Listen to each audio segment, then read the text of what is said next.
Dan selanjutnya suara erangan itu berubah menjadi suara orang dewasa yang menggeram.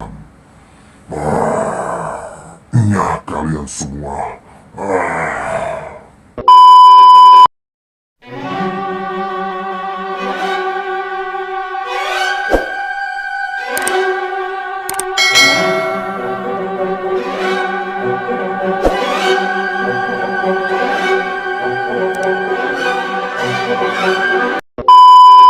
Halo guys, assalamualaikum warahmatullahi wabarakatuh. Jumpa lagi di kesempatan hari ini masih bersama Rio.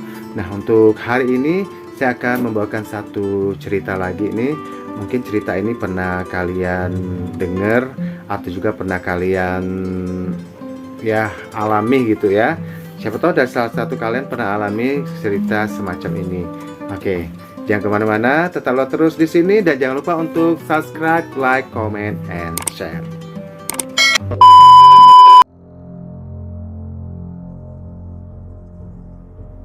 Akso, suami dari perempuan itu, dengan raut wajah tegang menatap istrinya.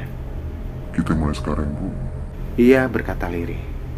Si sang istri hanya mengangguk kecil. Sepasang mata si istri terpejam. Atas perintah suaminya, wanita separuh baya itu lantas mengikuti setiap kalimat yang meluncur dari mulut suaminya. Seperempat jam berlalu sudah, Akso kembali membuka matanya. Bagaimana, Pak? Si istri yang bernama Marni bertanya. Belum, Bu. Permohonan kita hanya belum diterima. Kirahwana belum menampakkan kehadirannya di sini. Lalu beberapa butir kemenyan dibakar lagi. Asapnya menyeruak, menyesaki ruangan yang berukuran 3 kali 4 meter itu. Sementara di luar, langit hitam, gelap, dan bulan sedang berproses. Pelan-pelan, bulan membulat, dan akhirnya menjadi bulat utuh. Purnama sudah tiba. Sebaiknya kita ulangi lagi, Bu, ujar sang suami. Tanpa baik cakap, si Marni pun menurut. Dan upacara mistik itu guys diulang lagi. Mantra-mantra kembali diucapkan. Sepasang suami itu nampak khusyuk sekali. Suasana pun jadi begitu mencekam. Apalagi bila mengingat malam itu merupakan malam Jumat Kliwon. Ditambah lagi di luar sana angin semakin kuat dan kencang sekali. Sang suami alias si Akso terus melafalkan mantra-mantra yang ia hafal. Terkadang kuat, terkadang lirih terdengar. Tapi semakin lama suaranya semakin cepat dan semakin keras guys. Tubuhnya sendiri bergetar. Terus keningnya bercucuran keringat. Waduh, nampaknya husuk banget ya. Si suaminya itu merapalkan mantra-mantra ini nih. Terus si suami berucap, Kirahwana, hadirlah, hadirlah.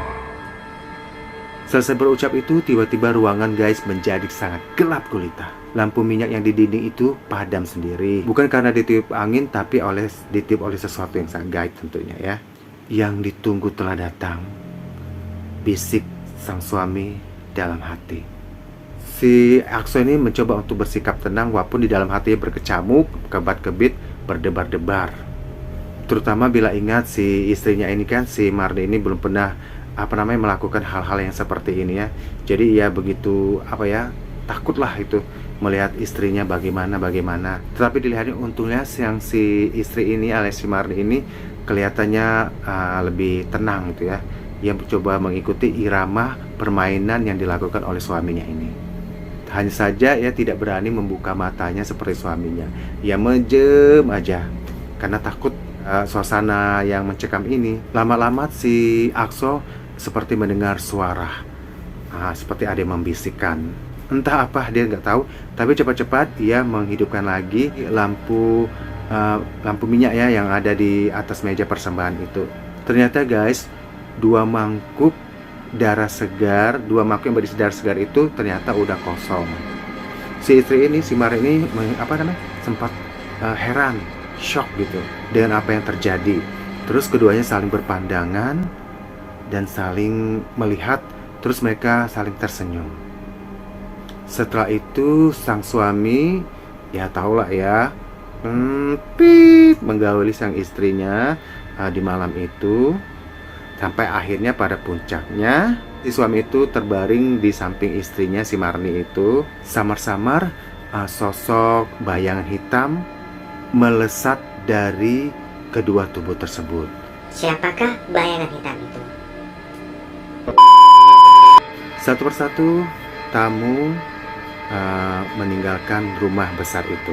Acara syukuran baru saja dimulai nih guys. Oh ternyata si Marni sama si Akso ini mengadakan syukuran atas kelahiran anaknya ya. Dengan wajah sangat ceria, Akso mengantar para tamunya yang pulang itu sampai ke pintu gerbang di rumah.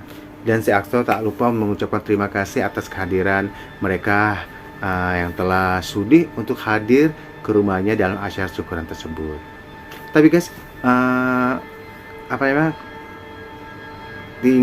kita ingat dulu tuh, berarti mereka ini mendapat anak dengan cara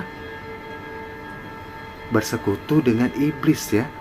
Itu kan seperti yang pertama itu, dia membakar kemenyan segala macam itu, mendapatkan lafal-lafal mantra-mantra. Akhirnya mereka mengadakan bercinta. Akhirnya ada tubuh melesat dari tubuh mereka berdua, ada bayangan hitam melesat keluar.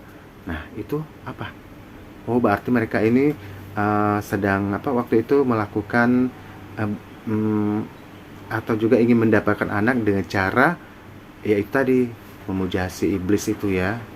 Oke, kita lanjut lagi. Di beranda rumah si Marni duduk dengan santai karena tamu udah pada pulang semuanya. Ya duduk santai. Terus dia menggendong si bayi ini ya, si anaknya ini. Digendongnya, dimanja-manja lah. Pokoknya dicandain lah anak. Wajahnya mirip dengan kamu, Marni, kata suaminya ketika sembari mendekat ke arah istrinya ya. Si Marni tersenyum bahagia.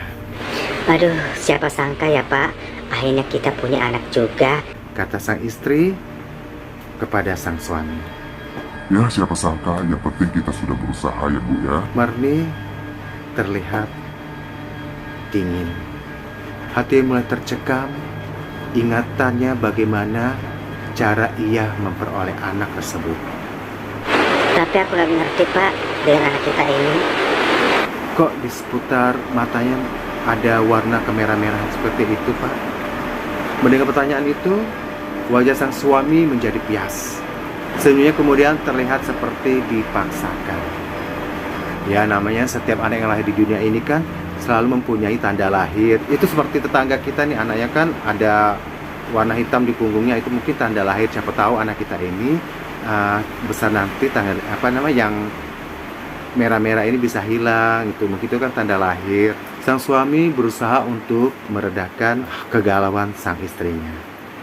Tapi Pak, aku berharap tanda ini bisa hilang ketika anak kita dewasa nanti.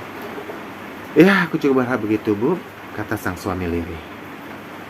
Ketika mereka mau masuk ke dalam rumah, tiba-tiba datang seseorang. Bilang Assalamualaikum, kata seorang itu. Terus dijawab Waalaikumsalam, kata sang suami. Refleks menjawab salam dari seseorang itu. Ternyata yang datang itu adalah tetangga mereka, yaitu Pak Haji Kosim. Oh silakan masuk Pak. Aduh Bapak, apa kabar nih? Pak Haji menjawab, ya saya baik kabarnya. Kalian berdua baik? Mereka mengangguk. Maafkan saya, tadi saya tidak sempat hadir di sini ya Pak ya. Karena kan ini saya ada kerjaan di kampung sebelah yang harus diselesaikan. Jadi ya saya nggak bisa langsung ke sini dulu. Saya selesaikan dulu pekerjaan saya di kampung sebelah, baru saya bisa ke sini. Oh nggak apa-apa Pak. Oh Bapak kan sudah hadir ke sini juga. Terima kasih ya Pak atas kehadirannya. Jawab sang suami. Aku mau melihat anakmu, Sok, kata Pak Haji Kosim.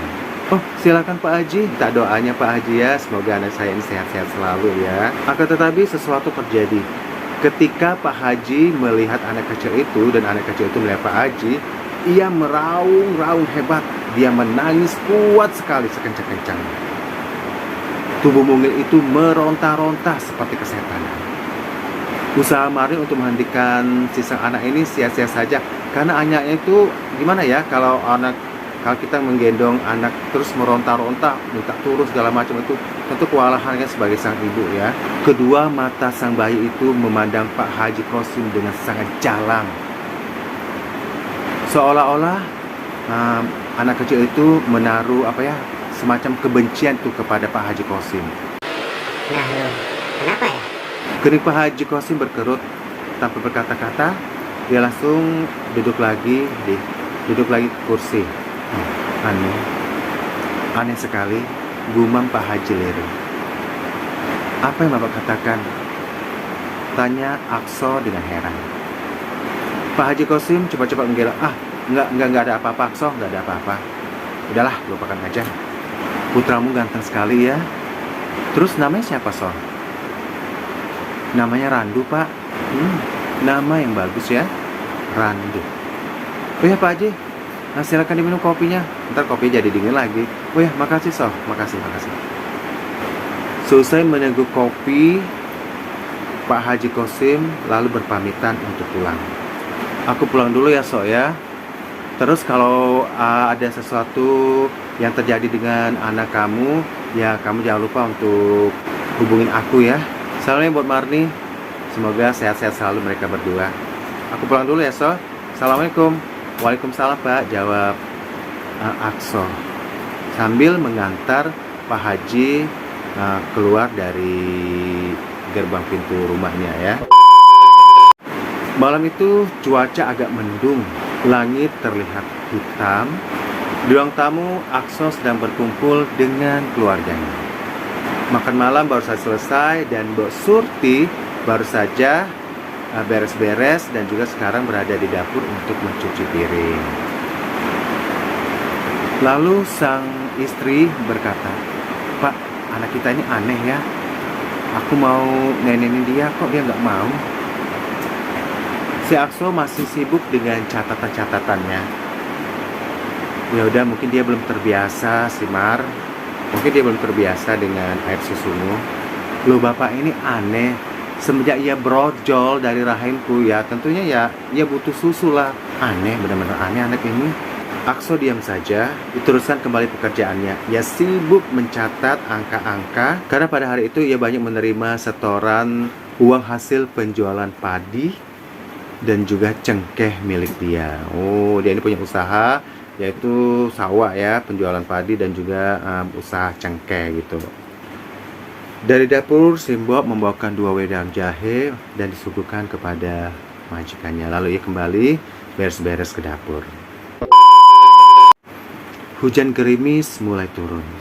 Samar-samar terdengar suara Mbok Surti tengah melapaskan ayat-ayat suci Al-Quran. Seperti biasa kalau habis sholat Isya, Mbok Surti ia ngaji dulu ya. Duar, tiba-tiba banjir menyambar pohon nangka di depan rumah. Suaranya menggelegar, mengagetkan seluruh isi rumah. Sesaat Akso merasakan ada sesuatu yang aneh di dalam rumah itu. Entah apa, sulit baginya untuk menjelaskan apa yang ada, keanehan-keanehan itu. Yang jelas ia merasa melihat ada gelagat aneh kepada anaknya yang sedang ia gendong. Mendadak sepasang mata si Randu terbelalak dan meraung sekeras-kerasnya guys. Sama seperti siang tadi, Marni pun tidak bisa menguasai dirinya dan juga dia tidak bisa menenangkan si Randu yang terus menangis dan terus meraung-raung. Akso berusaha menghibur anaknya dengan menyanyikan lagu-lagu dolanan masa kecil zaman dulu sambil mengusap rambutnya si Randu. Juga di timang-timangnya Randu menyanyikan lagu dininai boboknya, tapi si Randu malah semakin menjerit. Tiba-tiba ada suara ketukan pintu. Assalamualaikum, jawab suara itu. Terus dijawab oleh Akso, waalaikumsalam. Lalu Akso membukakan pintu rumahnya. Wah, Pak Haji ternyata yang datang. Kebetulan aku lewat di depan rumah kamu. Terus aku dengar si Randu menjerit-jerit, menangis kedengaran dari luar. Ya udah, aku mampir aja ke sini. Iya, silakan masuk Pak Haji, silakan masuk. Akso memberikan kursi untuk tamunya. Mbak Surti, sini Mbak. Tolong buatkan minum buat Pak Haji ya, Ya Tuan. jawab Mbak Surti. Tunggu, Mbak. Pak Haji mencegah langkah wanita tua itu. Tadi aku mendengar Mbok mengaji ya. Teruskan Mbok. Teruskan lagi Mbok, teruskan lagi. Perintah Pak Haji Kosim. Mbok Surti jadi bingung. Untungnya Akso cepat tanggap dan langsung memberi perintah kepada Mbok Surti untuk ke kamarnya. Lantunan ayat-ayat suci Al-Quran kembali diperdengarkan oleh Mbok Surti. Herannya tangisan Randu tadi yang sempat terhenti kini semakin menjerit dan merang-rang keras sekali. Aduh Soh, putramu ini gak normal. Apa maksud Pak Haji? Tanya Akso tidak mengerti. Pak Haji Kosim lalu mengeluarkan tasbih dan melihatkannya kepada Randu yang digendong oleh Marni. Lihat Soh, lihatlah ini. Dengan mata kepalanya, Akso melihat apa yang terjadi. Tangisan anaknya semakin keras. Tapi dengan herannya, kedua tangan Randu ingin menggapai tasbih itu. Anakmu tidak suka mendengar suara mengaji, Soh. Dan dia tidak suka dengan tasbih ini. Betapa mengerikan. Perlahan-lahan tangisan Randu memudar dan digantikan dengan erangan. Dan selanjutnya suara erangan itu berubah menjadi suara orang dewasa yang menggeram. Ingat kalian semua. Marni memalingkan wajahnya, ketakutan. Sedangkan Akso tidak tahu harus berbuat apa. Pikirannya melayang ke masa silam. 2 tahun yang lalu, ketika ia dan Marni memuja iblis untuk mendapatkan keturunan yang ia dambakan. Kalian semua harus keluar dari rumah ini, perintah Pak Haji Kosim. Tinggallah Pak Haji Kosim dengan Randu berdua. Di ruangan itu terjadi perperangan antara Pak Haji Kosim dengan Randu. Randu yang ketika itu menjelma menjadi orang dewasa gitu ya, menyerang Pak Kosim. Pertarungan yang sangat ganjil. Namun berkat bantuan Allah Subhanahu wa Ta'ala, Pak Haji berhasil melenyapkan kekuatan yang menguasai si Randu. Dengan diakhiri jeritan kesakitan, akhirnya si bayi jatuh pingsan. Masuklah kalian, ajak Pak Haji dari depan pintu. Akso, Marni, dan Mbak Surti langsung saja merubungi Randu yang diam tidak bergerak. Alhamdulillah semuanya normal. Semuanya sudah berakhir. Anak kalian itu hanya pingsan, ya, akibat kelelahan. Allah telah mengizinkan aku untuk melenyapkan setan yang bersemayam di dalam tubuh Randu sejak ia lahir. Yaudah, tidak usah cemas. Pak Haji menepuk-nepuk bahu si Akso. Terima kasih banyak Pak Haji, ucap Akso penuh haru. Terima kasihlah kau kepada yang di atas, kepada Allah Subhanahu wa Ta'ala. Ingat, jangan lagi untuk bersekutu dengan iblis. Camkan itu. Tenggorokan Akso seperti tercekat. Jadi Pak Haji Komar sudah tahu semuanya? Tanya Akso penasaran. Pak Haji Komar tersenyum.